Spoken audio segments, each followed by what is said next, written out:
This will cost potentially $500 million. Depending on the financing mechanism works out, the city of Milwaukee could be on the bag and the hold for millions and millions of dollars.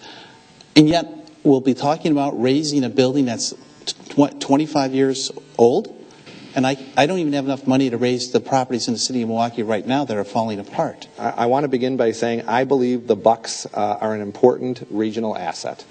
So I think we should all recognize, first of all, that losing a major league sports team, no matter what sport it is, would be a blow to the image of the city of Milwaukee and probably Milwaukee County, and lastly to the state of Wisconsin. We have discussed funding for infrastructure like transportation, parks, and cultural assets. And so how that plays in, and it has come up occasionally for the sports arena, is that kind of you don't have to necessarily talk about one or the other. At one point there was kind of, oh, we want buses, not bucks.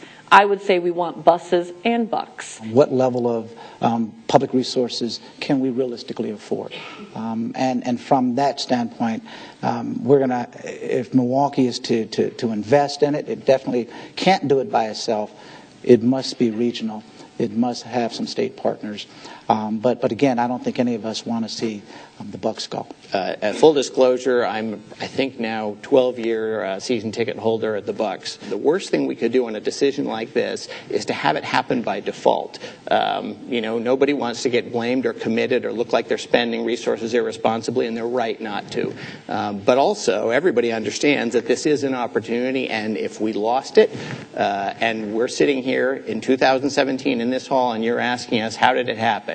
Team left, we've got a big facility with more deferred maintenance, and we haven't made a commitment, and it's because nobody wanted to put themselves out or even sound like they were open to committing resources. We've got an opportunity for the state alone, on top of the benefit it's going to be for Milwaukee, Milwaukee County, and the region, but just for the state, we know, without any hype, without any economic studies, we know today we collect about $6.5 million because the NBA plays in the state of Wisconsin. That's from income taxes collected on NBA players.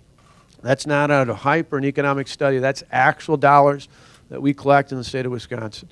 And we know that in order to protect that, the state's role will be no greater than $4 million a year, capped off at no greater than $80 million over the next 20 years. And in return, not only do we get to keep that money, which over that 20-year period is about $130 million, we believe over time, looking at very conservative estimates as to where player salaries are going to grow and the impact that that'll be on this deal in terms of income taxes paid in the state, we'll get about another $169 million on top of that. So for no greater than $80 million over 20 years, the state of Wisconsin will get nearly $300 million in income taxes.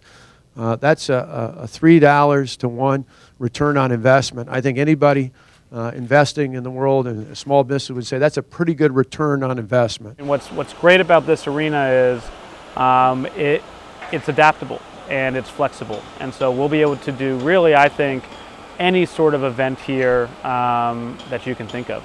Economically, what it's doing is it's bringing people from all across the state who aren't just looking for basketball, but are looking for entertainment. And it's bringing them to Milwaukee, and it's also bringing people from around the Midwest who are looking for a place to come see a really great concert and having them come here and spending their tourism dollars here. So it's increasing the amount of entertainment, and I think it's what this is the next chapter in sports entertainment for Milwaukee, and it's going to turn us into a top-tier city because of it.